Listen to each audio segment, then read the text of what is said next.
Tout ça, apatride. Congo est à bisoté. Nga Daniel Saf, parce que je ne suis pas dans les camps de la patrie à Fayoulou.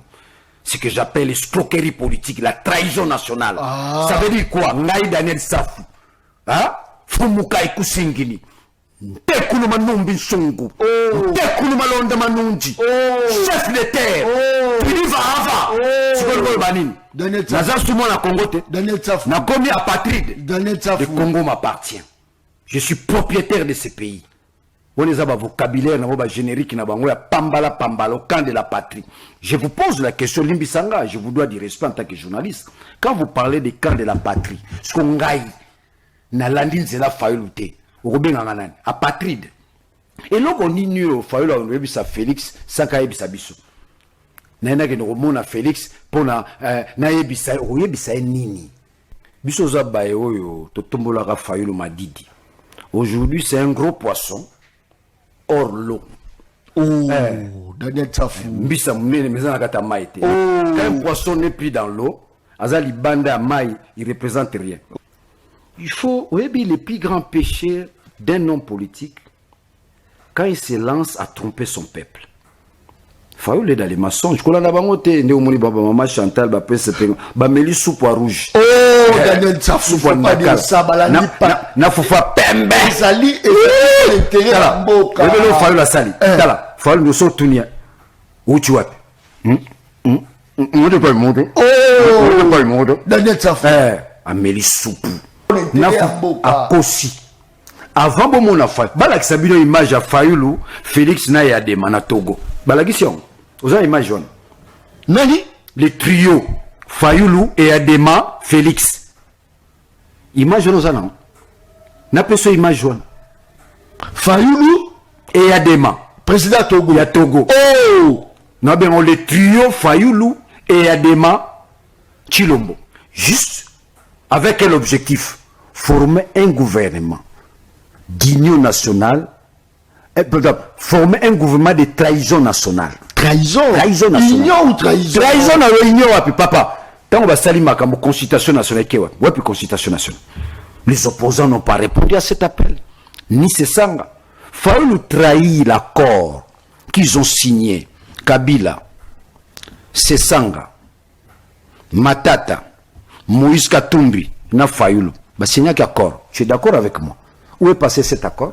Et là, c'est l'article 64 alinéa 1 de la Constitution. Oh. Ah! Ce pays nous appartient tous. Oh. Article 64 alinéa 1. Daniel Safou. Pour patria. Oh. Yango Sangisi Biso Kabila, Daniel Safou, Katumbi.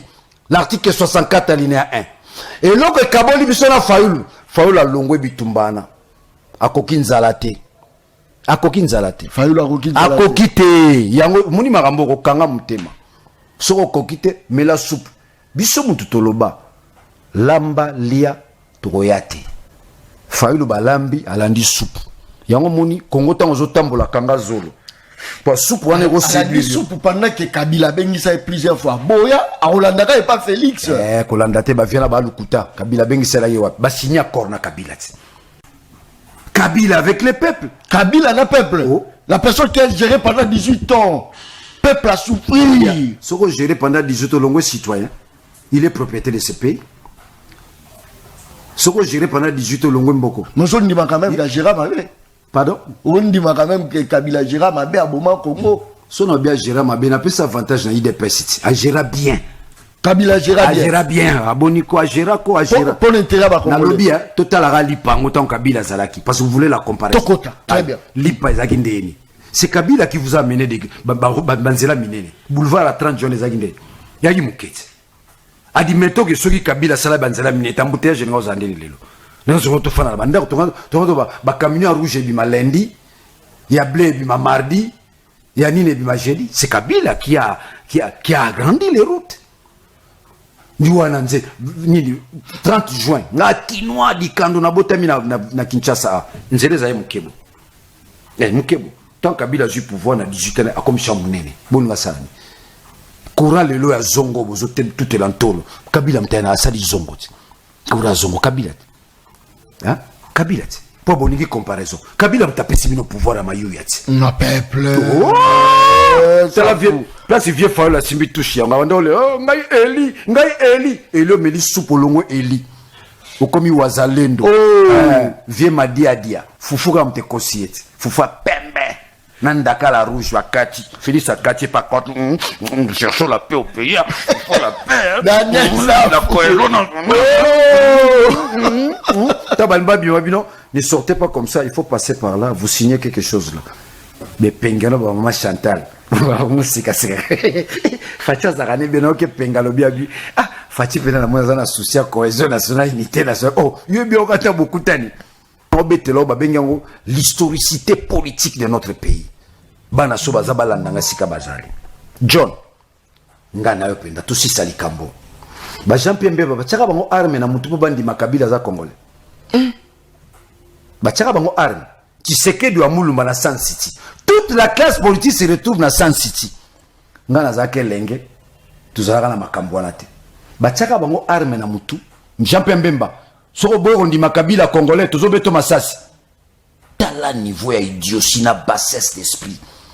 Bango mutu ba poner président. Les dialogues accord global et inclusif. Yoka ba terme ba politicien, accord global et inclusif. Donc bato nyonso ils se sont mis d'accord Kabila président. Akozalana accompagné na 4 vice-présidents. Parmi ces 4 vice-présidents, vous avez Jean-Pierre Mbemba. Bisono Stokei qui est la cité. Bongo yo 18 ans après, ceux qui 25 ans après, oyo ebisa biso que non, Kabila na bomoni azara Rwandais, sozo bezanan. Biso peuple to yo mutolakisa biso mutalakisa biso na mboko Kabila za Congolais s'appelle Jean-Pierre Mbemba. Oh kaka ye wana lakisa kala kaka yeso ayebiso biso lisusu azara Rwandais soto ndimelanan to ndima maloba liboso professeur à universitaire hein neti ba kinki ala ba faux professeur nous sommes les seuls pays au monde où vous avez des gens porteurs d'une thèse doctorale Mazazoba. Ah, c'est démontrable. Kala, yo la mugina tongo yo la banana yo, bana batanga na imiki. Ba mugina tongo professeur Azoyemba. Apide piui. Tout le professeur a le cosso. Le cosso salité. Hein? Dit tu crois vraiment un professeur droit constitutionnel. Yabe babamboka mususu. Aroya yembe la président de la République. Je ne sais pas ce que Mbata veut apprendre à nos enfants.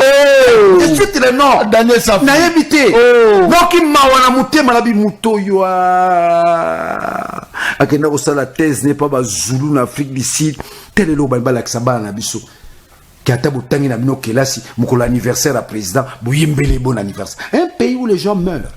Un pays où vous avez perdu des territoires. Faut vous en attitude. L'accent vidéo place au ministre et à communication et médias Azaro Pesa Mokondi Mboka Flair pour souhaiter joyeux anniversaire. J'espère que image Johannes Ali Yohana. Voilà, t'as la photo Nengenini ministre et à communication et médias Azaro Pesa Flair. Quand même les gestes moro patriotiques. Daniel Safou. Mobali a Pesaka Muningane Mobali flirté. Oh Daniel Safou. Mobali apesaka moningane mobali flirté. Jongi ça l'image. Non, faut pas dire ça. Wale le flair à moza di. Wale romi kinzan kuruma. Mobali apesaka moningane mobali flair. Mobali apesaka moningane cadeau à montre, cadeau à car, to palin. Moi ba pesaka cadeau à flair. Moi si nem tapesa mobali cadeau à flair. Non, ça fout. Quand on a Google tala, bato bazo diriger biso na biso bazana vertige mo bazo ba makambuter. Tu comprends? Je peux tout dire à Félix, tout dire. Le fait que na côtoyé Azam Tumoko ya na niveau ya makambo rien. Mobali apesa muninga mobali flirté. O muya ya sala ngo souté. Bala kisaba na biso babuzo bate. Mobali apesa muninga ne mobali flirté. Daniel. Ba wa somba montre na Gilwando gouvernement basangisi la to pesi cadeau à montre na président na biso.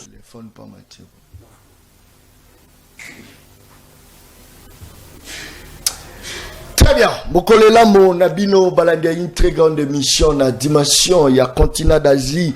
émission nanga, émission na yo, émission ya population congolaise en général. Merci beaucoup pour la confiance au Beaux-Arts Européens à l'émission de la RI, émission ya Balabala, présentateur nango, les journalistes non professionnels mais très efficaces, journalistes ya Balabala, Balabala nde tombola kabato, Balabala nde fula kabato, Balabala nde et salaka. Ce qu'on moni Balabala, les autres se retrouver, c'est-à-dire il y a un problème.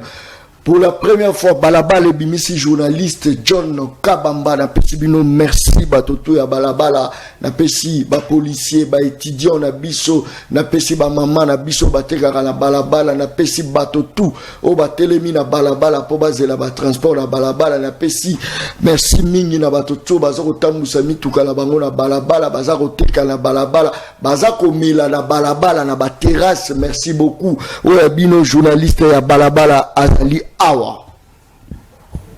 Actualité politique, en tout cas, ça tire à bout portant. Joseph Kabila, Kinke est sorti à Kinke, frappé Joseph Kabila, sorti, il y a Jean-Pierre Bemba, frappé Joseph Kabila, ça fait un peu mal, mais ça actualité, Toromeka, Kobeta, Penza, Mokoloma, Lelo, Nakatia Plateau, il y a émission Le Peuple Parle, et puis l'armée a rejeté en bloc les affirmations.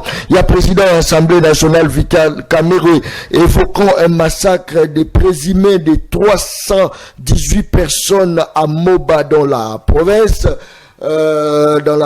du Tanganyika. Ils appellent Isolo Toromeka Penza Komanyola Mokoloma Lelo. Je crois que l'actualité ça Penza est belé au Toromeka Kobeta Mokoloma Lelo na Katia Plateau. Il y a émission Le Peuple Parle, il y a Mokoloma Lelo. Silence à Kigali, où est passé Paul Kagame, est-ce qu'il est mort ou pas? Ils appellent Isolo Toromeka Kobeta Mokoloma Lelo. Barwande Bazako Lela que président na bango azako mona na te, ils m'ont appelé babengi journaliste à Balabala batuna nanu parce que kuna silence radio ils appellent Isolo Toromeka Penza Kobeta Mokoloma Lelo. Devant Madame Bintou Keïta, représentante spéciale du secrétaire général des Nations Unies en RDC, l'AFC M23 a exposé ses revendications. Je crois que Zali Solo, Torobeta, Mokoloma, Lelo, Nakatia Plateau, émission Le Peuple Parle, Toro ramassé Pemi Soussou, bilan, il y a Judith Souminois. Est-ce que la population va se retrouver ou pas? Ils appellent ma solo, Toromeka, moi, comme Magnola, Mokoloma, Lelo. Tozana nani na Katia Plateau, le plus recherché, le plus demandé. Tozana honorable Daniel Safou, Mouchimouni, na Katia Plateau, mission Le Peuple Parle. Daniel Safou, Motenayo. Botendeko John. En forme. Na en forme, ni mboka bato bazo kufa, corruption, les pays en voie de disparaître. Le pays. En voie de disparaître. John, na beta rasete, tango nyonso, les États disparaissent. Yougoslavie Kendawa. Oh. Et lis-moi. Oh. Et si les Congolais pensent à la Mukina Tongo, Fatibe, Mukwantombolobe, Mboko Eko Bunga. Parce que, au fait, nous avons déjà perdu l'héritage de ma père fondateur. Le bien héritage de ma père fondateur, notre indépendance, la souveraineté. L'État-nation, tout perdre, nous a sauté. Tout tika na ben individu ou na Singamoro, ba simbika Singamoro. Ce katanika kak Congo limwe. Oh. Félix a simbika Singamoro. Cause nango? Cause nango? La cause est illégitimité à pouvoir. Félix Azara illégitimité, Azara légitimité, Azara illégitime. Moni parlement. Balamuka na tongo, batia parlement na bango, batia sénateur na bango. Bazui ba chevaux, ne tempéraire bokasa ben à ça des martyrs. Moi, Chilombo, Donc, on a un problème de légitimité. Lorsqu'il n'y a pas la légitimité, pouvoir à Salaranine, à Bendanaka, il se réfugie dans les clans, dans les régionalismes, dans les tribalismes. Ah, boko telanga, batona balinginga ite, bandekona boko telanga, parce qu'il n'a pas la légitimité. Lorsqu'il y a la légitimité, il y a le caractère national, il y a l'État. Vous avez la bisolo na Congo, l'État a soutenu. Or, l'État a la mission Morokaka. au-delà ya règle aux régir biso, l'État a la mission de régenter la nation. Oh, c'est ça la mission de l'État. Ça c'est fort. Régenter la nation. Le Congo aujourd'hui n'est plus un État. Parce que le Congo n'est plus un État, donc c'est-à-dire que par ricochet, nous sommes plus une nation. Parce que l'État n'est pas makoki, nandingisa, il y a coupé sa biso nation. Nazola de Michel Molelo, na pesi mbote pas ande konanga, presse penge. O ba meli soupu. Soupu andakala. Ba meli soupu. Ba meli soupu. Mais tant que Yozoloba, Félix Tshisekedi aza illégitime. Aza illégitime. Nanaza qui légitime? Non, non. John. Lorsque l'obi Félix aza illégitime, Nanaza qui légitime? Na sepela na mituna na yo. Très bien. Du coup, te répondre Nanaza qui légitime, qu'on répondre na mutuna na koi na piège. Oh. Na koi na piège à IDPS. C'est-à-dire que mutuna na yo eza teinté de la manipulation. Tokoki ko sala makambo te, toko raisonnaka te en comparant. Pour na biso toki kelasi, ba bengango logique formelle. Dans la logique formelle balobi, un raisonnement par comparaison, c'est un raisonnement par analogie. Oh, c'est un faux raisonnement. Ça c'est fort. Donc on a recours à un faux raisonnement naté. Je n'ai pas comparé tel Azaki légitime, tel Azaki illégitime. Kabila était légitime. On l'a élu en 2006, on l'a élu en 2011. Ça, c'est la légitimité du pouvoir. Kabila. Oui, Kabila. Bapona Kaye. Mais oui. En 2006. Mais oui. Tu confirmes aujourd'hui? Je confirme. Obima Libanda en 2011, Lobeza Papa Etienne Lobby. Kabila. Daniel Tsafou. Nous parlons de la légitimité. Oh. C'est-à-dire que le peuple congolais se met d'accord. Moto on est poni président Nabiso. Et on a respecté la procédure. On a épuisé toute la procédure. Donc, d'abord, c'est un faux débat, pas toquer la comparaison. Surtout que la comparaison, na quoi na irrationalité à IDPS, na manipulation à IDPS. Parce que IDPS, azara na argument moko. Arme moko va utiliser. Peuple congolais au bazolanda bana Kinshasa, baengumba bana Congo bolanda ngai. Arme moko ya makasa IDPS.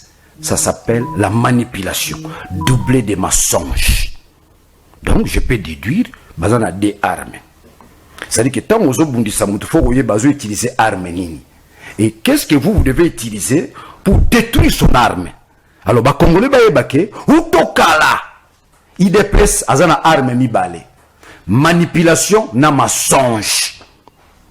Alors, nous avons la mission. Mission tozui. Il y a que détruire les armes mi balé. Alors nous devons utiliser des missiles beaucoup plus efficaces que des armes. Sur le pays, aujourd'hui nous devons reconnaître le problème à Congo se situe à ce niveau-là, le vrai problème du Congo. Le problème à Congo est Zatero, Kagame, Nazo Kabato, Naomo Galilo, place Nazo Mituna. Kela sitokende keiwapi na umuka bato ba américain minéraux nini ba américain, mais c'est du mensonge, ba minéraux ngoza na ngote o bilo bongo no changer na ba américain. Quel genre de minéraux ba minéraux ngoza? John, je te donne l'information. Au moni ba Congo central, au moni Bandundu, au moni Sankuru, au moni Équateur, soko kebisika na nyonso, nous avons des minéraux qu'on n'a jamais exploré. Explorons jamais. Minéraux zali. Sauf que tout ce qui est au Katanga, chercheur va démontrer que au monde on peut na Congo central, au monde on a Sankuru, au monde on a Équateur, au monde on a na Bandundu. Si vous allez dans les Maïnombela, dans les Kwilu, vous trouverez une forte teneur il y a minéraux. Mais ils ont exploré. Pourquoi? Mais non, il faut de l'argent.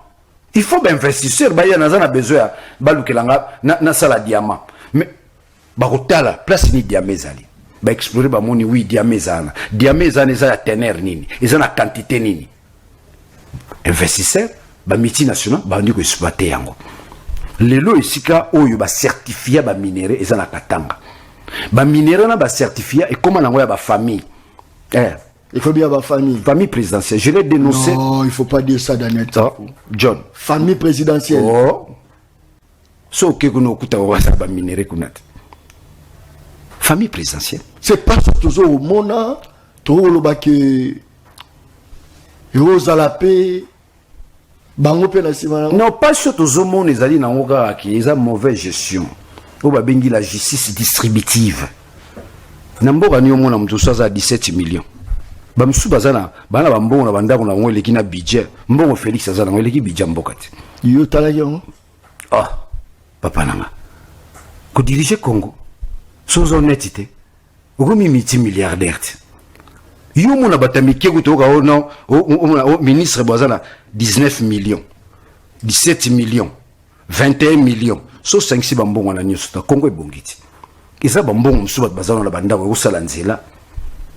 Ebongisi banzela na Kinshasa. Isa mutu msusu rien que mbongo ayiba. Eko bongisa matete, bongisi kisensu. Dans ces pays.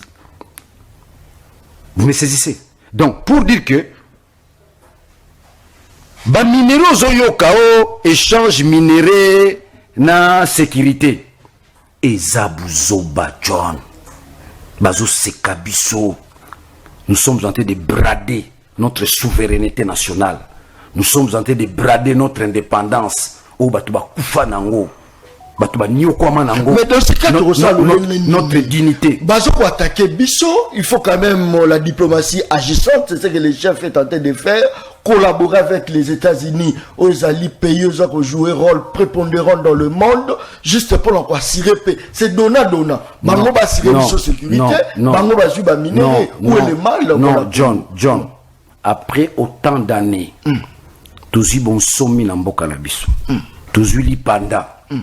Tant on a yana oki batia ginzemba on a télévision. Indépendant, tcha tozui. Au tableron, tcha to gagné. Cette indépendance là, Félix est tenté de yaro brazo bradango. Notre souveraineté bon sommi na biso, notre dignité.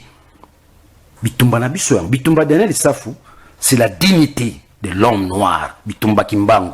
Kimbangu a mené son combat sur la dignité de l'homme et son indépendance, l'autonomie de l'homme noir. Les deux alliés soutiennent. John, après autant d'années, il y a l'Ipanda. Toujours que nous avons la sécurité, la bamboka bapaya. Oh, yo moni Iran te. Tant que Israël a bêti, Iran après quelques minutes, tiens, yé patindi. C'est ça un état. Qui m'obali yangoana. Oh. Oui, pendant la période de la campagne en 2023, Félix a eu l'adhésion des gens. Oui, pour l'année. Ngai Félix, Mokengele Abana Congo, Kagamako Kota Zamba, Asakara Naïte. Wana, Bamboko Toza Obazubi Solena Bazuite. Nangai na opposition na bi. Oh, là c'est Tshisekedi qui parle. Là, c'est Tshisekedi. Ça dit que son discours s'articule autour de la souveraineté et de la dignité de l'homme. Tout l'homme qui a tongo, ma bangissé la kaka. Et l'eau est à la montée. Oh. Et l'eau est à la montée. Faiblesse à Félix et Outawapi, d'après Daniel Safou. Je te le donne. Ça, c'est une très bonne question. Tu m'as donné une passe en or. Faiblesse à Félix et Zawapi. Faiblesse à Félix, tant que j'ai pouvoir en 2018, je l'ai dit, tant que toke minembwe, na lobby ya mona lobby, tale sike esengela ki banda, yo bandi na baso de mouton, esengela ko banda na armée. Ba père fondateur indépendance, Lumumba, Kassavubu, tous ces gens-là, quand ils se sont retrouvés à table ronde, à la sortie à table ronde, ils se sont assignés objectif. Babinde tozuli panda boy. Toko kisaka biloko misato. Iloko liboso. O liao azoko sarabino. O ministre liao. Mama na fentumunanga. Yoba kino baloba. Ministre à fonction publique. Bazo baza meilleur ministre. Faux ministre, il connaît rien. Yokangai. Non, démontrer à faux ministre. Les pères fondateurs vont se dire, on doit avoir une administration. Tu es d'accord avec moi? Hein? J'aimerais tous à la pédagogie. Très bien. Kassavubu, Lumumba, tout. Babi photos en administration. Deuxième élément, on doit avoir une police professionnelle. Troisième élément, on doit avoir une armée dissuasive. Tala biloko misat ou ba père fondateur balobaki to tombo la Congo. Na biloko misat to ne pesa biso nini? Ike pesa biso l'état.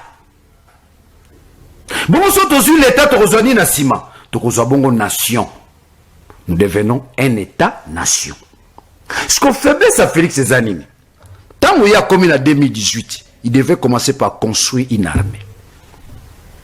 Comment on a armée? Armée zana biloko 6 pour ne citer que c'est là. Comme sous toute mission, le fait na sala 5 ans na commission de défense et sécurité, sans prétention, je suis expert en matière militaire. Expert. C'est que selon yo force ya mboka yo se reposer l'armée naïe. Yo kangate, c'est là na sisa. Daniel Tsap. Yo kangata na Mobutu Rwanda zo menacer biso. Non, jamais. Parce qu'on avait une armée dissuasive. Ça c'est fort. Et cette armée là, ils ont une discipline spécifique. Vous voyez que les lots maï na biso eza contrôlé. Maï. Munguna rokotane na fleuve. Rayene Kinshasa. Atali sas mote beta na fleuve. Vous avez parce que département ya maritime pour na basoda na biso na nzela mai ezala soute bazata ata masuwa mote. On est à selon Daniel Tsap. Des ans que nous vérifions, nous avons journée ça monena mboka. Autant bazolo ba force maritime et ezala raté la force terrestre, force maritime, force aérienne, hein? Exacté. Ate hélicoptère mote tout ça pour le moment mata hélicoptère exacté. Sokoye na mai on a tout ça oh moi nous avons défini ba faiblesse au Kabila tika une armée na biso mais depuis Félix il a même quand même moi ba réforme moni poto sur la malam tika Kabila. Pourquoi? Donc il est na présent. Ne remontons pas le passé là au trop biaisé raisonnement. Soyons dans le présent. Armée hein? Armée pour tonga armée ba benga armée il y a 3 choses. Et là liboso formation. Il faut recruter des jeunes, former bango. Et là, on a mis balé casernement. Tant que vous recrutez des jeunes, on a Jean-Pierre Mbemba. Beaucoup d'armées. Mais les vieux, ils vont avancer. Les jeunes, on va la wapi. Ils ont recruté. Parce que lorsque vous recrutez les jeunes pour l'armée, il faut former bango. Sauf former bango, et si vous faites la casernement. Dans les langages communs, il y a un camp militaire. Ils ont construit combien de camps militaires? 0. Ils camp militaire. Mais se lancent dans une aventure de recruter des jeunes. La wapi. Qui est un camp kokol. Qui est un camp kokol. Et si vous avez aujourd'hui, il y a des familles. Vous avez 4-5 familles dans une même pièce. Dans camp kokol. Donc ça veut dire que Félix fallait construire un camp militaire. Il y a mis ça. Logistique. Donc, ce général Bombe la zola n'a pécho pena comprenant matière. 3 axes oyonde et former armée.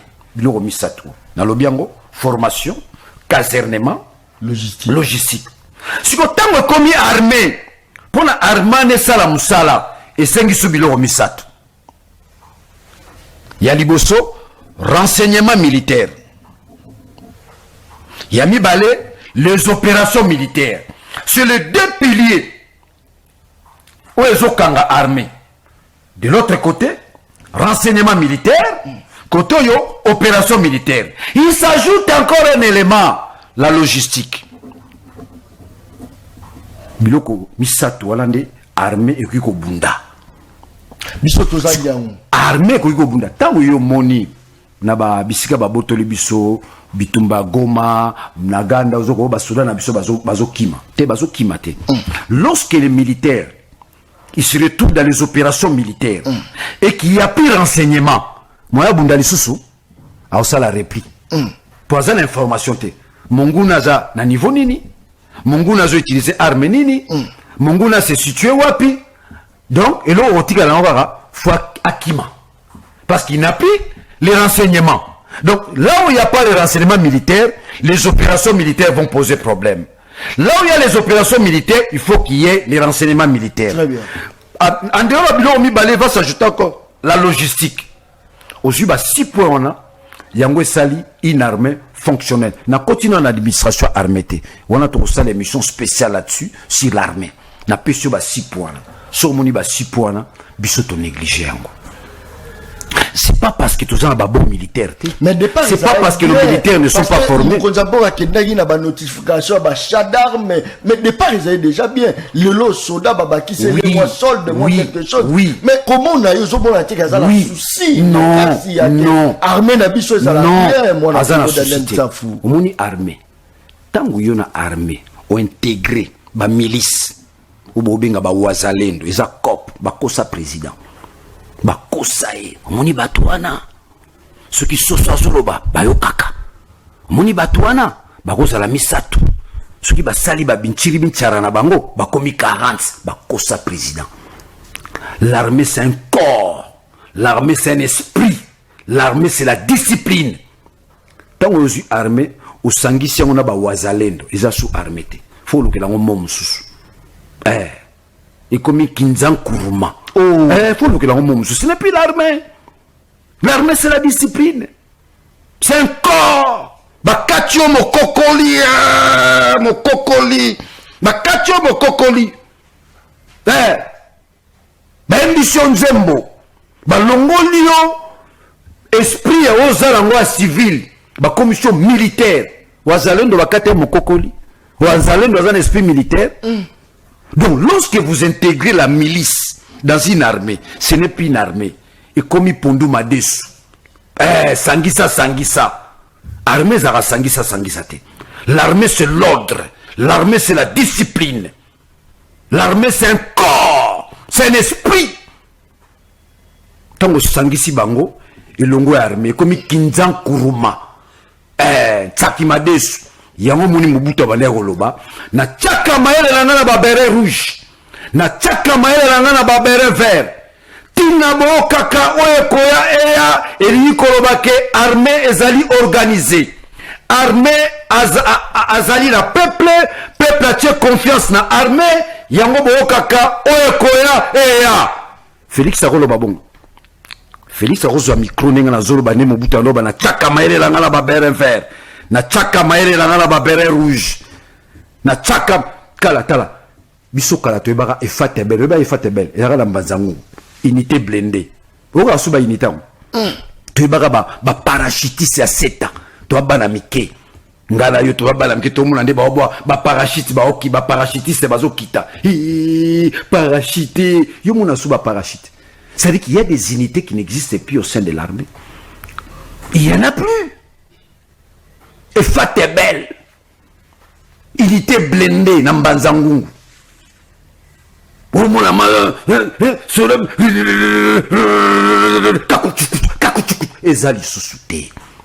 sommes plus une armée.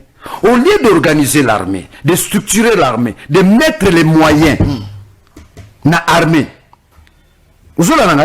où sommes-nous? Mbongo les autres qui n'est pas mercenaire. Est-ce que Bissot peuple, parce que armée c'est un peuple. Bissot to senga ba ba sera so armée ba milice. Toto senga ba sera so armée où il y a toutes les unités possibles, capables. Sur les alikamba, ceux qui guerre les alikolo, babundi na likolo. Sur les mai babundi na mai. Sur les mabele babundi na mabele. C'est cette armée-là, nous voulons. L'armée n'est pas l'objet d'un individu. Armée, c'est la président de la République. Armée, c'est la premier ministre. Armée, c'est la général. Armée, c'est la peuple. Armée à peuple. Armée à peuple, c'est la mission, il y a qu'on défendre l'intégrité territoriale. Ma belle bâtique, là, je ne sais pas, ma coco. Armée, c'est la mission qu'on défendre l'ingaïna, qu'on sécuriser Bissot. Aujourd'hui, il y a la sécurité. Tambo à Kinshasa, à 22h. Il y a la sécurité. Il y a là. Bah, conception de l'euro, mon ami, cabasser les poings à la maille. Non. À l'époque, on a connu ce qu'on appelle la gendarmerie nationale. Sogo et Kinshasa, au stade 3 semaines, 1 mois, bah, y a un babi, yé, atika na 2 semaines, faisons en amboka place à Outaki. Il y avait l'administration. Est-ce qu'il y a un Congo administration? Au liage, au salanako, hein? du trompe-œil. Il veut donner l'impression qu'il travaille. Administration zéro. L'administration n'existe pas. Parce que dans un pays où vous avez un problème, il y a statistique. Jamais au cours développer un boka sans la science autobengi statistique. Statistique les années. Biso ba congolais toza combien? Ba maman baza combien? Ba papa baza combien? Bana baza combien? Ba koko baza combien? Boni ba koufi, boni ba botami. Vous avez cette base de données. Ata soko lingina landi ministre oh tokitisi masango na Kasai. Masango kiti na kanda ngana mbujimai ministre Mukoko Samba. Mais monsieur, yo kitisi masango. Est-ce que vous avez combien? Ça nécessite combien? Parce que vous n'avez pas les statistiques, vous n'avez pas la base des données. Félix a dirigé Mboka sans base de données. Il faut les statistiques. Sans les statistiques, jamais beaucoup la protection sociétale. La zone qui est le robot au lobby, pouvoir à Félix César légitime. Illégitime. Non,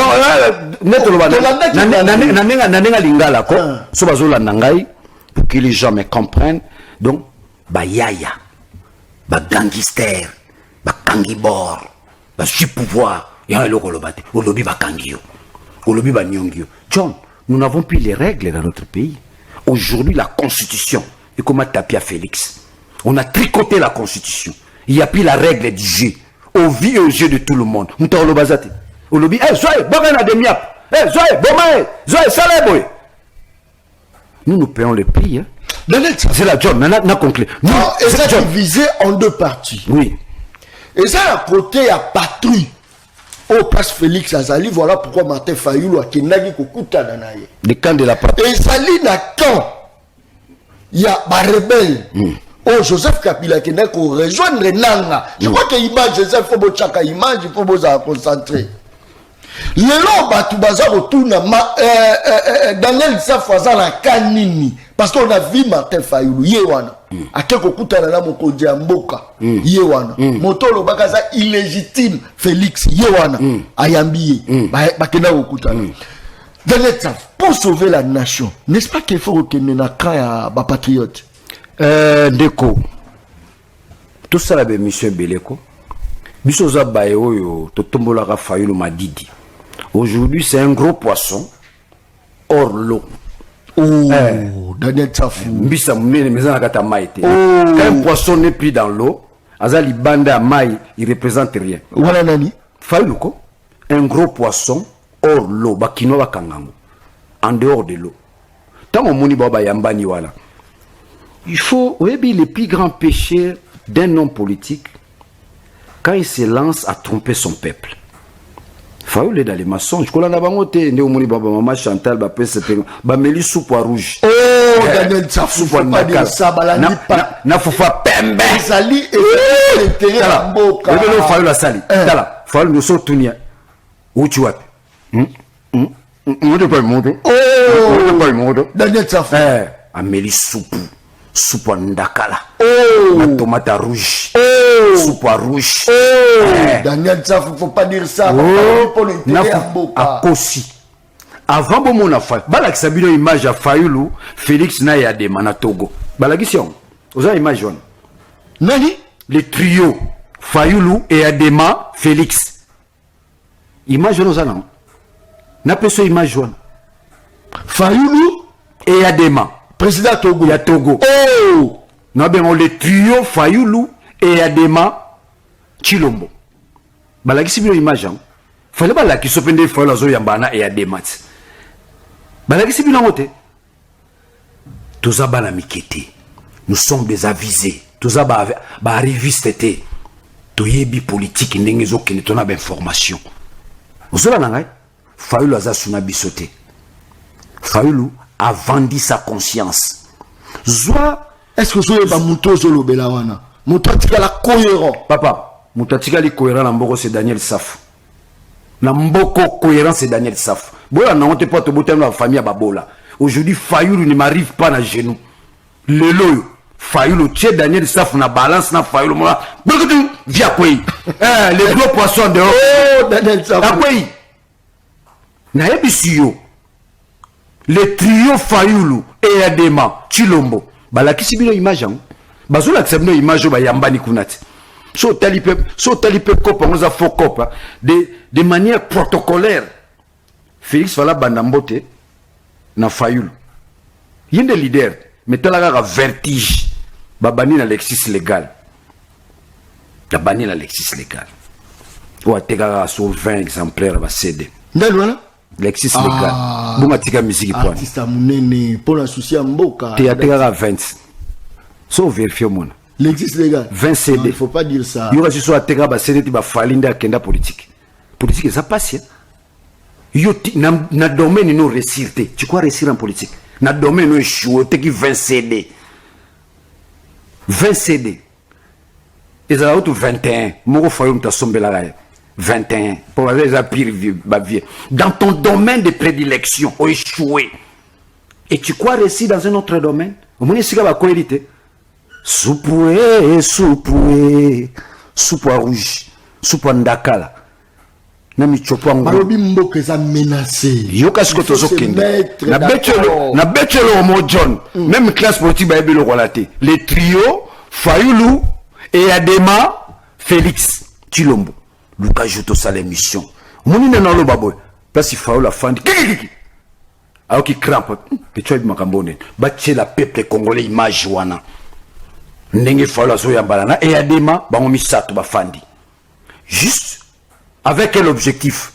Former un gouvernement d'union nationale, former un gouvernement de trahison nationale. Trahison nationale. Union ou trahison? Trahison na union wapi papa. Tant on va salir ma consultation nationale wapi consultation nationale. Les opposants n'ont pas répondu à cet appel. Ni Sesanga. Fayulu trahir l'accord qu'ils ont signé. Kabila, Sesanga, Matata, Moïse Katumbi, na Fayulu, bah signé un accord. Tu es d'accord avec moi? Où est passé cet accord? Et là on ignore Fayulu on veut ça Félix, ça kaibisa biso. Nana que nous remonte à Félix pour na yebisa nini. Batika lukuta. Nde bazana, bazali suna peuplete. Aujourd'hui Fayulu est avec Félix. Oh oui. Daniel Tsafou. Azana Félix. To compter suna yete. A komi kilo parce que soko lié kaka moni politique to kenango soko lié kaka ote na me la soupe ndambo ngana lié na fufuta na me la soupe ndambo c'est fini, tu es parti. Est-ce que kokuta na mokonza mboka eza ko signifier que muto lié kokuta na likambo nini? Mais pour la solution non, le cadre là, le schéma est tracé. Soko bimi na contexte wana comme le dit le philosophe Wittgenstein, même Austin, quand tu n'es plus dans le contexte, tu es dans le prétexte. Le contexte pour Fayulu, c'est le peuple congolais dans son ensemble. Ou à Tombolier, à Tchake Likepanaye, tous les soldats du peuple. Les lormi Wazalendo, à l'ongwe soldats du peuple. A comme une milice. A comme une mercenaire politique. Nyo sotuana. Et bon, Kabila oya kutani na rebelle nanga. Kabila kominani. Te, kokutana, webi, nalina ebisa. Tokei. Place on kiti voit. Otuni motuna moko. Otunanga motuna mo, moko kimi motuna mo. Très bien. Daniel, ça, aujourd'hui nous avons les camps de la patrie. Ça c'est une escroquerie politique. Escroquerie. Ceux qui bongo balobi ba ça les camps de la patrie. Bongo bisoto ça, toza ba patrie. Congo za soit bisoté. Nga Daniel Saf, parce que je ne suis pas dans les camps de la patrie à Fayulu. Ce que j'appelle l'escroquerie politique, la trahison nationale. Ça veut dire quoi? Nga Daniel Saf. Hein? Fumuka ikusingini. Tekuluma numbi songo. Tekuluma londa manunji. Chef de terre. Priva ava. Sikolo banini. Daniel Saf. Nazar souma na Congo te. Daniel Saf. Na komi apatride. Daniel Saf. Le Congo m'appartient. Je suis propriétaire de ce pays. On les a vocabulaire, na générique, na bango ya pambala au camp de la patrie. Je vous pose la question, Limbisanga, je vous dois du respect en tant que journaliste. Quand vous parlez des camps de la patrie, ce qu'on gagne, na landine c'est la Fayulu, au Robin Anganan, apatride. Donc Congo za swangate, un chef de terre. Chef de terre. Fumukai kusingini. Daniel Tsafou. Mwana kukuimba. Ntekulu kudizi. Daniel Tsafou. Sikolo baranga ke Congo za ngate. Congo za ngaite Je suis le descendant des grands rois. Nazotanga. Numbi Sungu. Malonda Manunji, Bakoko Daniel Safou, comme tu n'es pas avec Fayoulou, comme apatride. Botika Bajeko, Botika Bajé, Bissouto Colombo Kao. Ce pays nous appartient, le pays m'appartient. Mais le fait que Naebi Keze escroquerie au Bozo Sala, la camp de la patrie, de Bissouto comme Kanine. Si on a la personne et Yanonangai, tu n'as Daniel Safou comme Yuape. N'en est pas Sikaka la Zalaka. Mais Sika la Zalaka. Article 64, alinéa 1. Babi Yozala Kabila. Oyemba Nzembu Moko. Nalobia. Photo ya Kabila. Nalobia.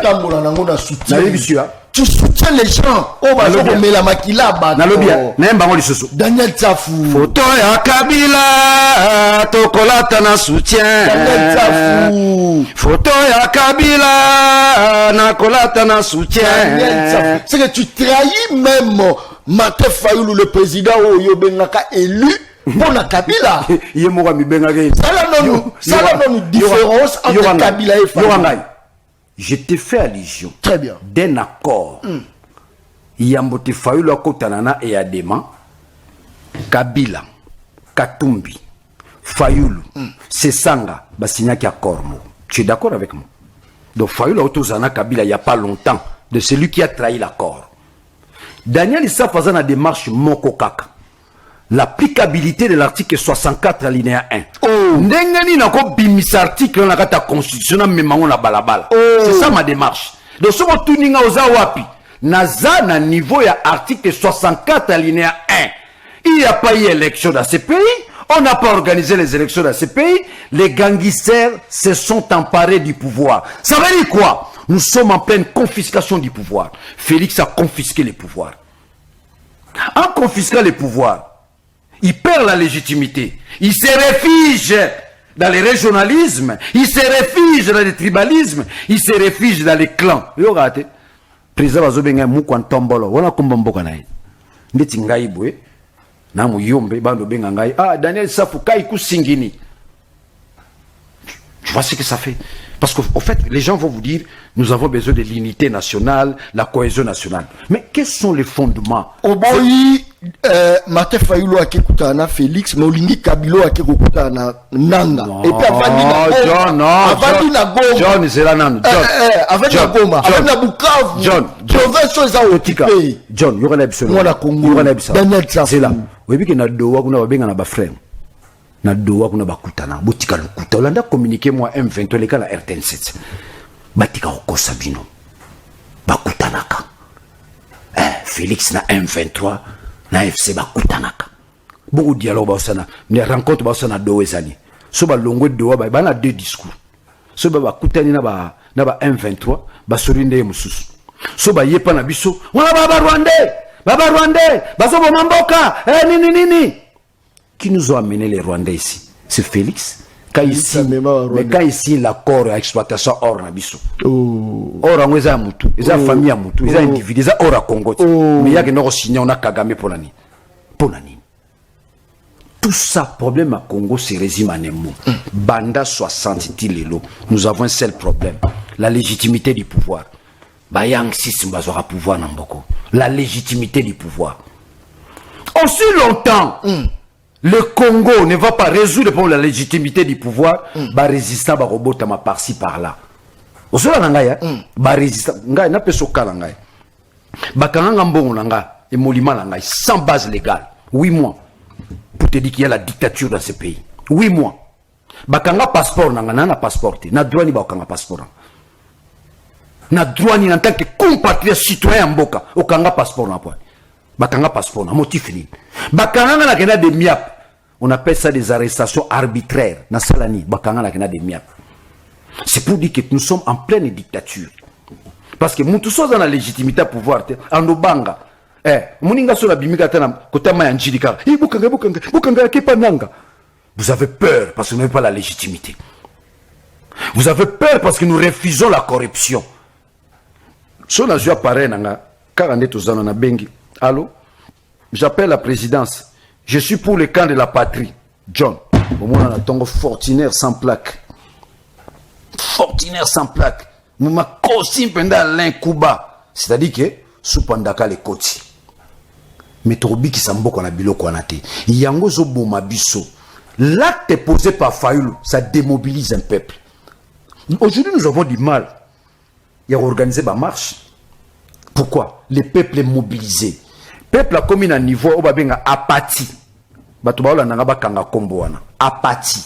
Donc, dégoût à mamba politique. Ah, lobby photo bima. Tu réclames l'hypermatie. Tu bima wapi. Bon, lobby on okuta non président.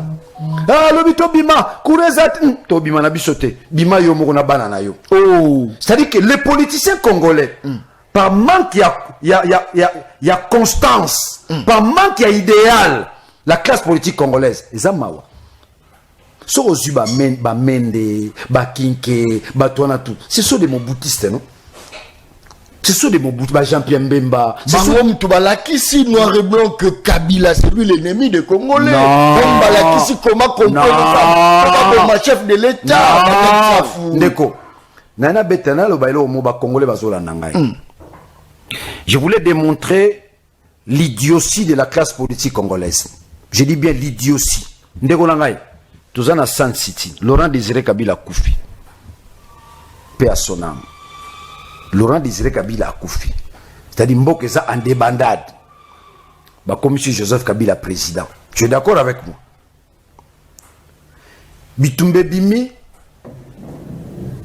n'a pas parti Jean-Pierre Mbemba Zumandu qui rébellion. Kotoyo Ruberwa. Kotoyo même na oyo mona Kinke Mulumba yepa ngosa la rébellion kenda pa na Uganda Kinke Mulumba. Bobi photo que na dialogue. Voilà dans la John.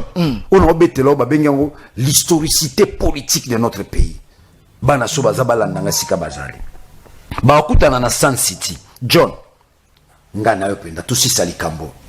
Ba Jean-Pierre Mbemba bachaka bango arme na mutupo bandi makabila za Congolais. Bachaka bango arme.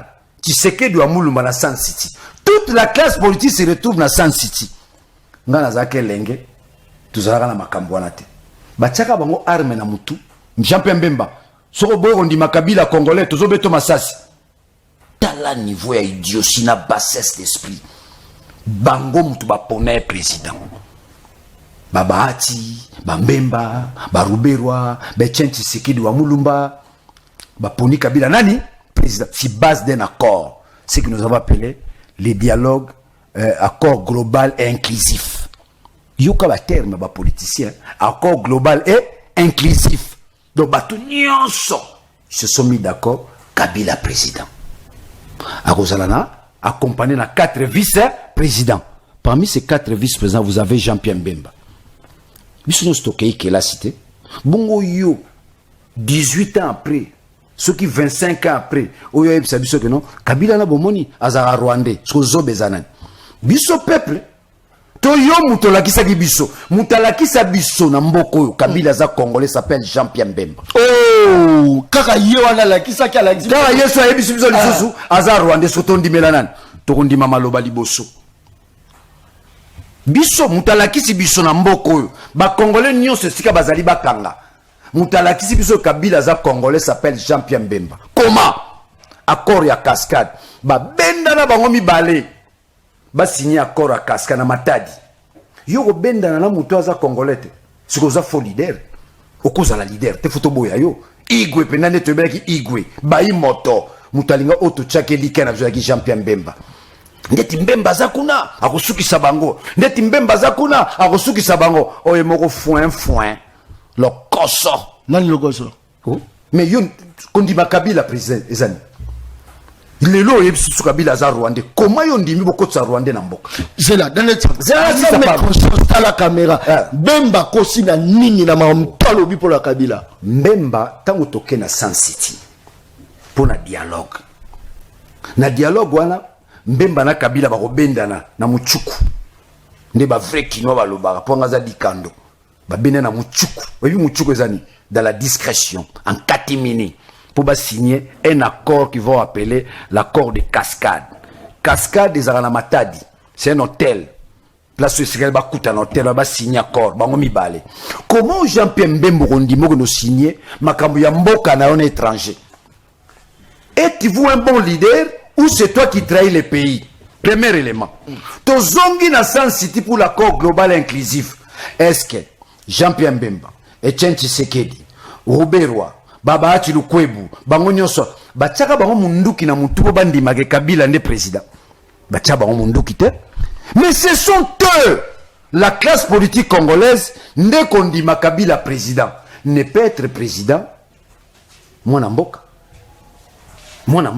et qu'on peut aux erreurs te baso que c'est erreur batona to fuba kende fuba longa mboko bo induire mboka na erreur parce que le politique a la mission de conduire, n'est-ce pas, la société dans sa destinée. Donc on a sauvé des erreurs, on a mis destin. Or biso ba politique, tozo bunda pour la destin te, tozo bunda pour la destinée. Ce qui destin c'est là que Congo le lois à la boye, ba guerre, ba nini. Moi Daniel Safou, si demain j'ai des responsabilités politiques, je vais engager le Congo dans sa destinée. Il y a une différence entre destin et destinée. Destin zali John, botami na papa mobola, botami na maman mobola za destin. Mais tango yo o mi pesi destin obité na za na famille pauvre mais nga pona sala libota na ngai. John nga famille pauvre na lo sa maman nga maman. Muni nga so na koli. Tola nzate. Je disais ça à ma mère. Bande ko na ba yebi. Na sa bon so muni banzalo to la lao. Mais nga so na koli kaka na 6 classe maman. Ah te, tola nzalate.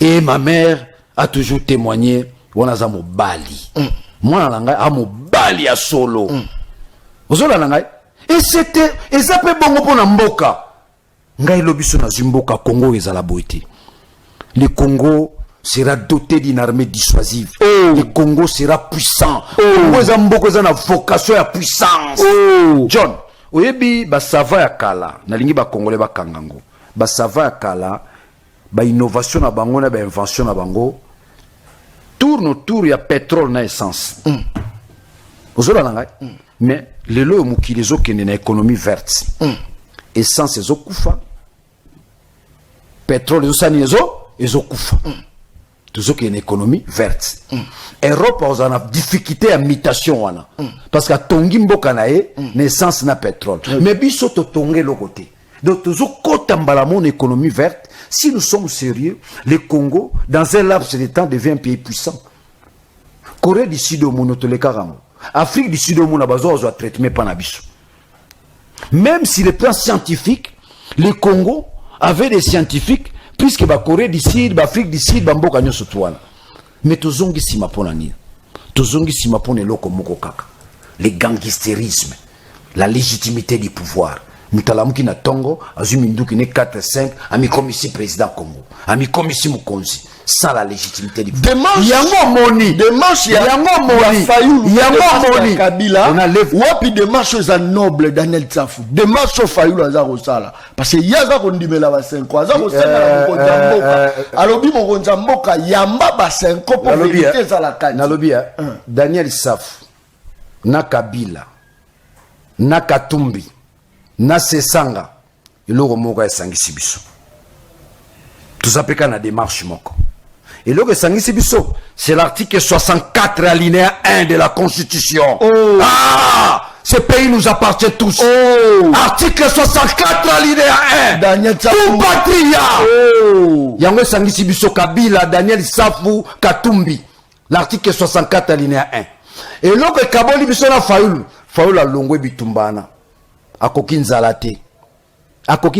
Fayulu akoki te yango muni makambo kokanga mutema soko kokite mela soupe biso mutu toloba lamba lia tokoyate Fayulu balambi alandi soupe yango muni Kongo tango zotambola kanga zolo kwa soupe wana ko séduire soupe pendant que Kabila bengisa plusieurs fois boya aolanda ka et pas Félix kolanda te ba viana ba lukuta Kabila bengisa la yewa ba signa accord na Kabila te avant Fayulu akutana na Félix avant Fayulu akutana et Adema na Togo bazaki na Kabila ti bazala Kabila Katumbi Sesanga Matata na Fayulu bazala kat il a brisé cet accord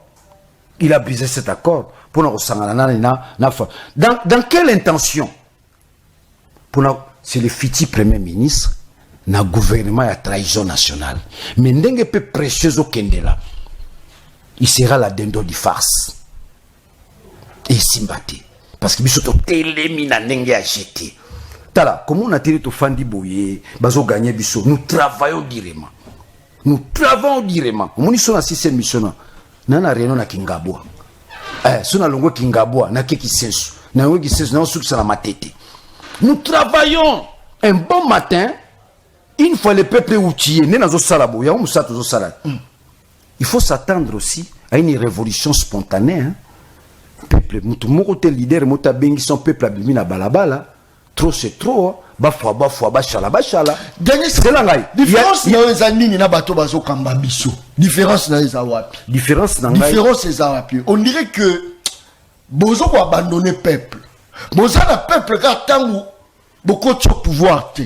Tant au pouvoir, est-ce que tout le monde a Daniel Tsafou, Daniel Tsafou? John, si on retenu question, les questions mabé. Et ça quand même tout là. Na boy question. Si on retenu question, ça dit que vous avez musalanga na salarate. Vous reconnaître peu ba mérite nangate.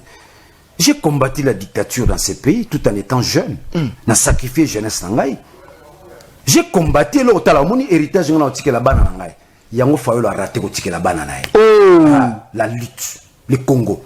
Différence ngana bango zanini ngana tika na logique ya Kimbangu ya Kasavubu ya Lumumba bango bakomi na logique na bango ndeti fa na logique ya Chilombo logique wana zanini bazana logique ba détournement bazana logique ya enrichissement illicite logique ya ngwana ko to ibana biso ba osala biso lokote mboka za biso des gangsters we ba film mo Ali Baba et les 40 voleurs we film ba to batala film Ali Baba et les 40 voleurs. Ils ont vivre dans Mboko. Il y a des détournements inacceptables dans Mboko. Et puis à Moukete, 150 millions, 300 millions, 450 millions, Daniel Tsafou, 17 millions, Safou, 250 millions. Si vous avez un bangoni, tombe au Kabaza Oyiba. Au sein de Bango Baza gangster. Si vous mettez contre dénoncer Bango, et quand vous dites que nous abandonnons les peuples, il y a des gens qui sont avec les peuples. Moïse Katumbi avec les peuples. Daniel Saf avec les peuples. Sessang avec les peuples. Vous savez, Kabila avec les peuples. Kabila n'a peuple. La personne qui a géré pendant 18 ans. Peuple a souffert. Ce qui a géré pendant 18 ans, l'homme est citoyen. Il est propriétaire de ce pays. Ce qui a géré pendant 18 ans, l'homme est beaucoup. Nous sommes quand même géré avec. Pardon? On dit quand même que Kabila gère ma bé à Boma Congo. Son a bien géré ma bé, n'a pas avantage dans l'IDPS. A géré bien. Kabila gère bien. A géré bien. Aboniko a géré quoi? A géré. Pour l'intérêt à Congo. Na lobby, total a lipa, autant Kabila Zalaki. Parce que vous voulez la comparer. Tokota. Très bien. Lipa Zagindeni. C'est Kabila qui vous a amené des Banzela Minene. Boulevard à 30 jours les Zagindeni. Yagi Moukete. A dit mettons que ceux qui Kabila Sala Banzela Minene, t'embouteillage général aux Andeni Lelo. Nous sommes tous fan à la bande. Tu camion rouge et bima lundi, il y a blé et bima mardi, il y a nine et bima jeudi. C'est Kabila qui a agrandi les routes. Nous avons 30 juin. La Tinoa di Kando na botami na Kinshasa. Nous sommes les Mukebo. Mukebo.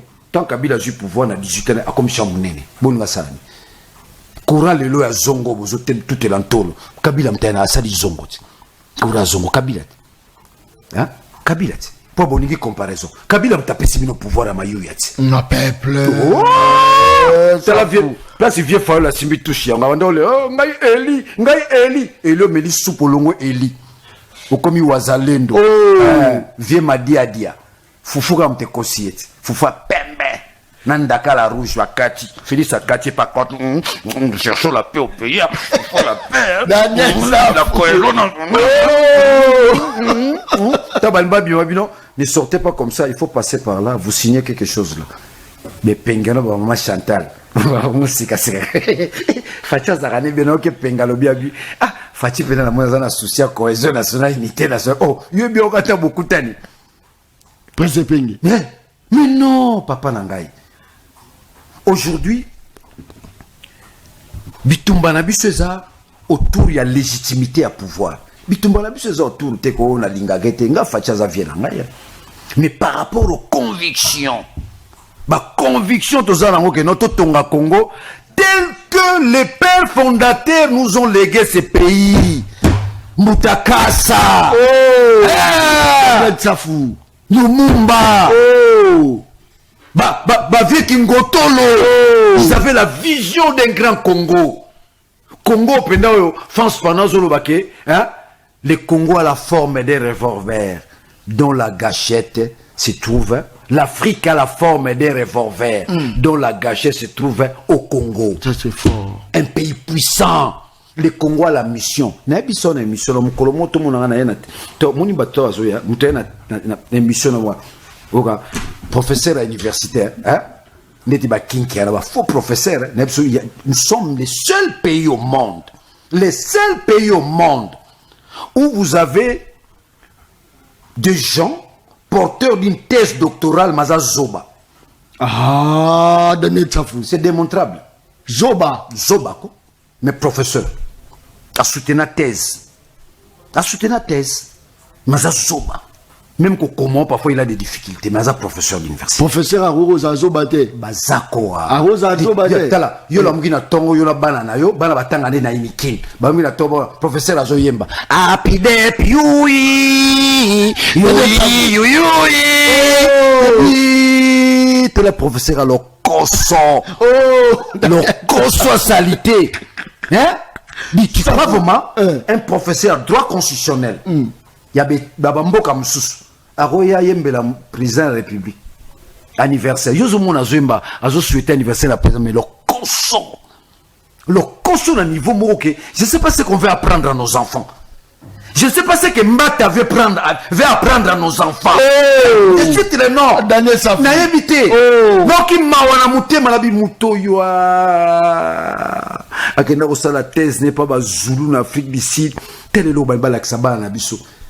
Kata botangi na bino kelasi mukolo anniversaire à président, bouyembele bon anniversaire. Un pays où les gens meurent. Un pays où vous avez perdu des territoires. Faut vous en attitude. On dit attitude ngana salango. Mais yo on dit attitude nazo chalama no illustration vidéo bazo pesa mokonza mboka flair. Pesa ngana non. Quand même zela non s'il vous plaît. Daniel Safou. Quand même ça moi quand même il y a viens président. Viens battre dans les ça quand même moi président. Professeur à droit constitutionnel. J'espère que Apidou yo. Api Daniel Safou ça c'est très bien. L'excellente vidéo place sur le ministre et la communication média Azaro Pesa Mokonzi Mboka Flair pour souhaiter joyeux anniversaire. J'espère que image Joannès Ali à Romona Daniel Safou et puis Toroti quelques minutes il peut souhaiter joyeux anniversaire dans Mokonzi Mboka Waneza Souminois Nazaro Pesa toujours ça peut évaluation ya Souminois d'ailleurs Kalamini Tazaro Lobelela papa Abila na ye alors bandengeni neza bien makasi je crois que Wanoza Romona Wana Ezali bazo pesa portrait d'ailleurs après wana je crois que image ezali wana juste na suka ya muyaya nengazaru koya kopesa mokonza mboka Flair et surtout wana nde tozaro zela photo ya ndeko muyaya aza ye wana voilà tala photo ndenge nini ministre ya communication média zopesa Flair quand même eza geste moko patriotique Daniel Safou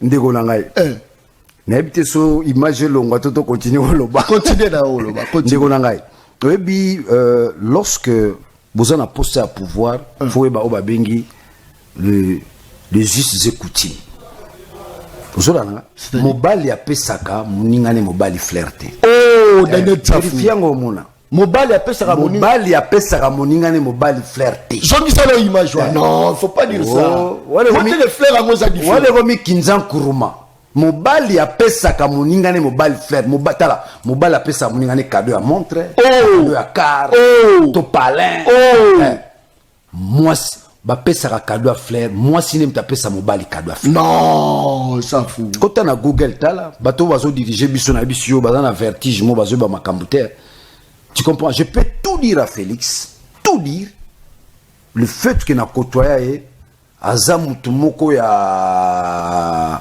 na niveau ya makambo yango rien mobali apesaka moninga mobali Flair te o muya ya sala yango sute balakisa bana na biso babuzoba te mobali apesaka moninga ne mobali Flair bakoya kosomba montre na bagilwando gouvernement basangisi la topesi cadeau ya montre na président na biso topesi cadeau ya car Ferrari tosombeli président na biso mobali apesa mobali flair te mobali apesa moninga mobali flair soka kufi tango yo kufi na ye na pesi yo flair ozo exister lisusu te mais tango moni mobali akopesa moninga mobali wana te mobali apesa flair jamais so moni mobali apesi moninga mobali flair kinza nkuruma kinza nkuruma mobali apesa flair jamais je mets quiconque à défi. Mobali apesa moninga ne mobali flair te. Mobali apesa moninga moninga ne mobali flair sera kufi. Okomi mowei John na ye na matanga bapesinga flair na tie flair. Ni sika ya yoza suna bomo ite. Mais tango za na bomo yi ngana ko peso flair te. Parce que nani fa pesa mobali flair. Moi si flair o mama Soumino apesi Félix, c'est normal. Ça c'est normal. Mais on mouya et bakisa. C'est indigne. Daniel Savou. Ba Marie Jeanne. Ba Marie Jeanne. Daniel Savou arrêtez. Yemo pe Félix Tanazo so frère. Mo ta qui peut faire en penate. Félix Biango. Pour moi la poto t'aime qui mobile a repesa nga frère hein. Ti. On continue ba monde mususu. On est mis Kinzan Kuruma. Jamais, jamais. Je mets tous les Congolais en défi. Je lance un débat. Mobile appelle ça Ramoninga, mobile flirté. Et ça la dans les juges de coutume, t'es à la raté. Moi si me t'appelle John, moi si me t'appelle son flair. Eh chérie, bon anniversaire, appelle son flair. Vous avez la mobile, il y a pessi Moninga, mobile montre. C'est ce qu'on doit apprendre à nos enfants. Bah, tout le monde baby, ça même la balle, la biso. Président hésité qui a. Ah, yebio. Chilombo puissant, ayebio. Ayebio, tamelo mutazo elangai. Kinzan kuruma. Yo no flatter mutuna flair. T'as la flatterie. Et comme là, degré, bon, ça même, principe à vie.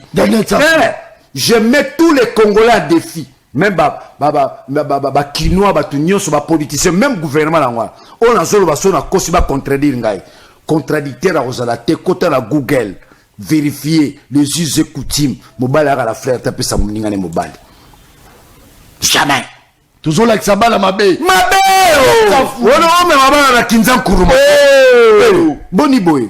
Où est Afrique? Où est Congo? Où est Congo? So mon mobile, on peut sa moninga ne mobile flair. Keba, faut vérifier. Au moins, on a c'est on a Kinzan Kuruma. Très bien, merci beaucoup. Je crois que Batebele Baza branché. Donc, c'est-à-dire que ceux qui, ministre Azola Nangaï, Mouya Place Azali, acceptent la correction. Il n'est pas tard d'apprendre. Mobali, à Pesaka, Mouninga Mobali n'est flirté. Moi, si n'a pas ça flair. Netinga Bouma Zouzou anniversaire, Nangaï, chérie, flair. Tant qu'on y a flair, Ramamoro, bisous. Pas mon mime tapé singa. Vous avez mais jusqu'au mobile qu'on peut sa moninga nos flair. Vous avez ma canisini. Kinzanku. Merci beaucoup. Je crois que très bien. Merci beaucoup. Parlons maintenant de la situation sociale. Il y a population là. On ne peut pas quand même en passer. Parce que Bissot dit que non, nomination, il y a une dame à la tête et un gouvernement. Il faut quand même quoi, porter quand même sourire. S'il faut faire l'évaluation, il y a gouvernement Zarokamba, Bissot Daniel Tsaf, Olobani. Non, on a même du mal à faire l'évaluation. Ngaza qui trop sûr que maman Soumino ba colline ba poto et consorts et qu'ils ont la notion sociétale. Dans l'ordre sociologique et anthropologique de Golangaï, moi aussi l'évaluation en Bogo exact. Pour nous ça l'évaluation, il y a ce qu'on appelle la base de données. Base de données. Base de données.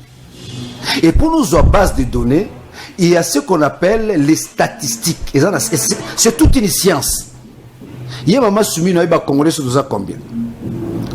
Pour que ça puisse lire parolia. Faut que ça combien. Papa Nandako. C'est-à-dire qu'il faut définir la politique comme ça. Hein? Je touche un peu la pensée de John Locke, la pensée politique de John Locke. Tata, maman Nabana. Papa pour nous faire ça mbongo bana maman kende wenze. Ayebi que nazana bana misato. Ya basi nazana bana mibale ya mibali. Le bana na baza combien 5. Ba resomba mapa 5. Ba resomba soso moko to mibale poto koka. Parce que biso, nous n'avons pas la base de données, nous n'avons pas les statistiques. C'est la berrère, on a besoin de pouvoir. Ce qu'on a évalué, on a évalué, donc, mouton a fonctionné qui boudi. On a évalué, j'ai du mal à évaluer la pauvre dame. Grâce à Bango, Carburé Kiti, grâce à Bango, Maramoué Belé, soldat. Babaki c'est libango surtout ministre Doudou Fouambaza azolo belango mama kasi est-ce que trop rolobate quand même moi ba exploit ba sali on a tout temps tuninga Doudou Fouamba c'est un des mauvais ministres à finance que le Congo n'a jamais connu. Non, il faut pas dire ça. Je te le dis. Grâce à soldat, moi soldat. N'a redémontré. Je te démontre. C'est que Yozo se contredire la population. Pour la population, c'est lui le meilleur ministre de la finance on a existé. Grâce à poli, soldat, la biso, Dumo Solo et Kisami. C'est Doudou Fouamba. Tout le monde acclame Doudou Fouamba. John. Ouais. Aux jeunesse amené na mboko ko ça la publicité batama bete sinon comme complice ya ba détourneur sinon comme batama be ba fouteur ils sont des choses au sommet de l'état batika na bilo mi balé manipulation na mensonge cela n'a démontré que c'est un faux ministre à finance. John mboka na biso ba détournement sur salami s'articule autour ya ba 6 milliards. Nous sommes dans les 6 milliards. N'a quelque chose là-dessus. Notre pays est endetté à l'auteur, il y a 12 milliards. Doudou Fouamba, Aza ministre Nyongo, il y a défi Mbongo. La Banque mondiale, na FMI, Mbongo Bisoto défi, il y a 12 milliards. 12 milliards en Europe. Biso moko to kati 6 milliards. Bino bozobe la Kabila, c'est grâce à Kabila ndé le bozo monao mbongo boekoti les réformes Kabila a apporté. Kabila a apporté les codes miniers. Oh les lozo pesa Félix Mbongo. Oh uranium, les codes miniers c'est Kabila. Kabila a apporté des réformes. Oh yo les loyo tozo bénéficier nango. Bisomoko par mauvaise gestion, par détournement, moins population se retrouver dans côté. Tant aux autres aux populations zomona babakisi ba soda bon et ça automokie. Soda comme la rose bon na te. Soda nginda attend la guerre père. Et ça mokie moni au 500 dollars babakisi là. Et ça lioto. Mais on dit quand même que babakisi 500 dollars. Babakisi non, c'est-à-dire que kubakisa c'est trop dire. John moni sozana le côté. Attends ba peso 100 francs, ba peso 100 francs. Parce que tu as zéro. Nous sommes partis de zéro, du néant. Le Congo est dans le néant.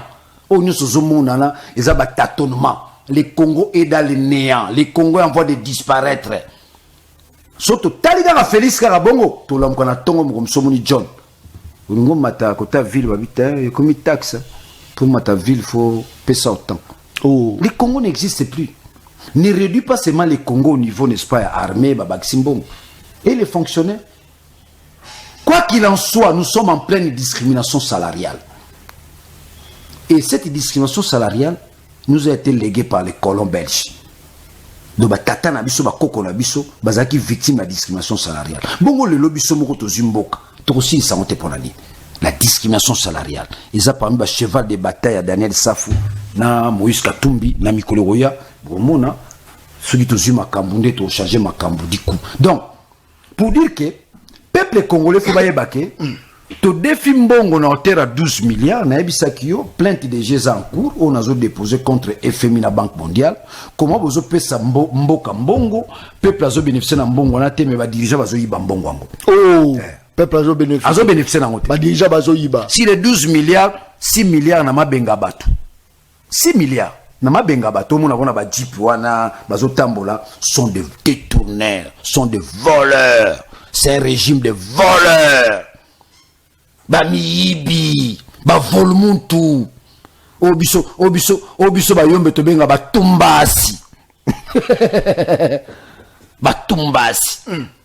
Mais c'est et na ba avocat na ngai plainte en cours sur le plan international pour to funda et FMI na Banque mondiale. Comment vous opérez ça mboko mbongo? Vous comme à niveau 12 milliards. Mais bango ba yibi 6 milliards. Mais ça la pe mbongo ngo ça la maka et mon en a raté. Très bien.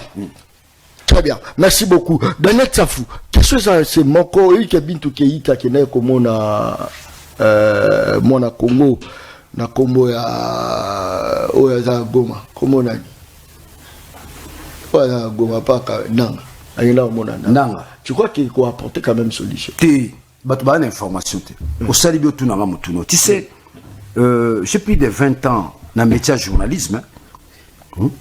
Tant le on journaliste va somba le rôle habité dina wenze un métier noble le lo ba commission li bumu hein ba comme utiliser ba journaliste kende lo babo yo lo babo donc ils ont perdu les sens non c'est pas tant obigo za jouer ça balabala ku chapeau John merci kimbangwa pambola yo merci comme patria merci mais bandeko no mususu omoni moi chemise tu trahis le peuple.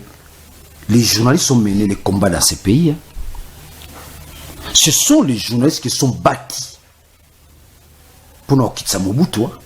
Ce sont les journalistes qui se sont bâtis pour nous quitter Kabila. Et aujourd'hui, où sont ces journalistes-là pour dire que non, Félix a la légitimité à pouvoir? Où sont ces journalistes-là? Ils sont devenus des ventrologues. Ils ont perdu noblesse à Moussala na bango. Bah c'est belé. Mais surtout, bah, comme la tendance, au moins la jeunesse, mais projet n'a pas la candidat. Journaliste, c'est ça, Moussano, t'as reçu ça, bah, salon, la quartier, ou l'obio, à la candidat, aux autres téléphones, bah, voter au thé. Net na bandal, c'est Lévi Paille. On a leader à bandal. Le surtout, Québec élection, Lévi Paille. Na bandal pour le moment, la jeunesse, c'est Lévi Paille. Oh yo, ozi baba basa la rosalo monsieur, ça la journalisme. So yebi musala ngo bien te kaba pigeon. Ozala tout ça la ba salon pour le bi ba voter ngai ba voter. Non, ça se téléphone pas. Fais ton travail. Peuple sera lingio apprécié retombola yo. Nous avons connu des grands journalistes dans ces pays. Oui bi que mboko perdre ba journaliste belé.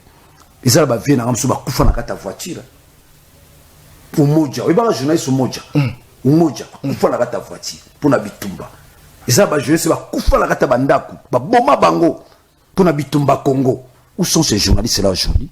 Nous avons une génération à ma béa, journaliste, c'est leur consort. On a pour ça qu'il y a des poteaux, on va qu'il y a des conférences, basala que l'on moté, article, on a raté, on a pantalon, chemise, moaka, moussala zéro. Ambition, oh, t'es, on a la candidat à Bandal. On a la candidat à Bandal. Mais Bandal, t'as besoin de voter, voter Lévi Paille. Bon, ben, il y a des politiciens, il y a des journalistes. Moussalango, zéro. Mais vous commis, so ba tutu ba timo la mabulu ba sala ba salon la na ba komi nango. To voter ce qu'on a. Donc, on est allé dans parenthèse. Na royali kamba bitu keita. Rapidement pour tous ceux. Nazo peso réponse en tant qu'ancien journaliste. Très bien. Hein, parce que journalisme ça na encore na touche na makila, hein. Ba petit bilo mo na PC papier na bic. Nenga o simbelo ga biko ni fufu. Nzeta fufu. Bitu keita o bazo lobawana na babalabala yango te lukuta IDPS batika lukuta botika ko nourrir peuple na mensonge na manipulation Bitu keita ke kuna pou eloko na liboso ya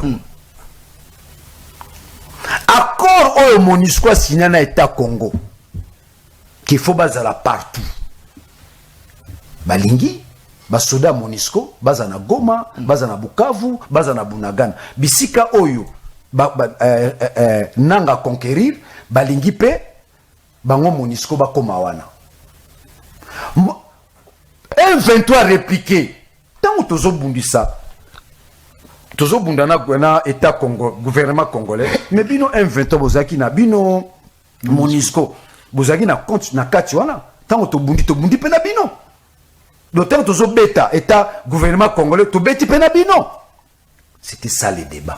Oh, basengi na M23 longwa kuna. Oh, bazala souté. La MONUSCO veut revenir dans les zones occupées. Et à qui zonga bongoté. Il faut qu'il y ait des pourparlers, il faut qu'il y ait des négociations. Ok? MONUSCO présence les zonga. Mais je vous informe que Bango bazo considérer territoire comme Yabango. C'est-à-dire qu'ils doivent vous exiger notamment vous foutre à taxe.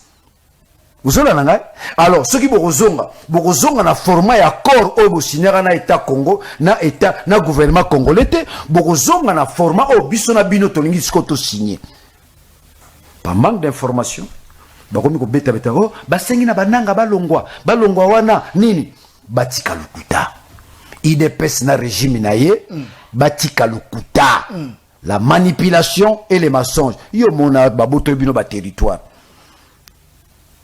faut bunda bobotola yango bo récupérer yango bino bo mosenga États-Unis ba lobby so banani babunda biso na so biso Congo ndeko merci ndeko totika lukutana bataleka na télévision Rwanda Rosuka c'est l'armée qui mène la guerre tokomi na suka nini motuna nino banda ozela na tuno na tuniote o mituno pese ile yano en 30 secondes pour toujours saler la carburant courezo kenena aussi là rapidement moni mo John kasi yango na bilan ya ministre courezo ma papa bilan yango wana ça veut dire que Souminwa foin c'est un échec total. Oh. Là où Souminwa devrait commencer, il fallait d'abord élaborer une base de données. Et la base de données, et oui, au Salamara, si vous avez les statistiques. Très bien. Na pesimboka, na pesimbote na ba statisticien nyonso mboka, na ba no pe ozo la science wana. Isa science moko fondamentale pour l'évolution mboka. Souminwa iba congolais so doza combien? A éviter. Souminwa une administration.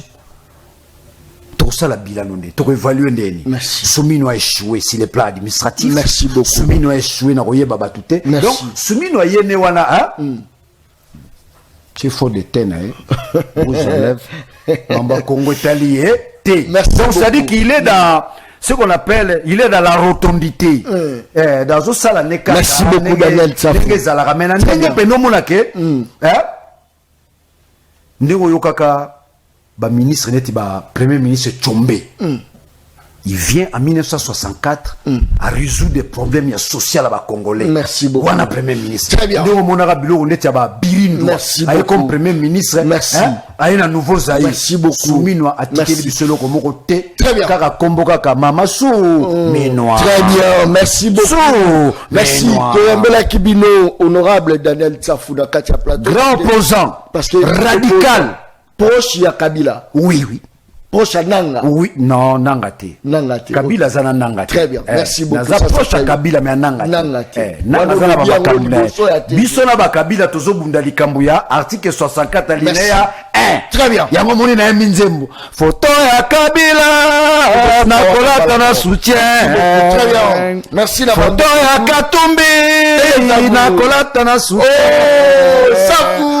Photo ya Sesanga na kolata na soutien. C'est très bien, merci beaucoup. Je crois que merci mon caméra, Tozaki n'a bien aimé Mutombo Soda Makasi, Tozaki. Chinois, mais quand même on a une nouvelle, on a commis DG à Canal Mercure Télévision. Ah, ndeko félicitations. Oui, pour l'année. Pour l'année. Kimbanga wa pambola, osala musala peuple. Merci. Moni soza musala peuple. Merci. Moni ba vie faul. Merci. Omoni ga mikolo ya via komo konda. Via komo konda. Merci beaucoup. Merci, merci. Omeli soupe. Merci. Félicitations John Okende Liboso. Merci. John, continuez la boulonner aux osala. Merci. Yo le dosa jeunesse à balabala. Mais la démocratie se joue dans la rue. Très balabala. Merci beaucoup. Moni combat biso toto me ma Félix Sisiko na mikolo roya to meme na balabala. Merci beaucoup. Très bien. Mon nana na roya. Na bisa gyot. Ba marche na biso to robanda on a 10e riz. Merci beaucoup. Marche à Congo. Ça yo empêcher biso nan. Merci beaucoup. Force du progrès. Merci beaucoup. Merci beaucoup. Je crois que Maloba Topé Sara Motonio surtout aux la majorité il y a opposition Topé Sara Yango. Soy mutabi le contraire on a lobby au bengi c'est au sali débat. Débat contre bango le kuta ba romina.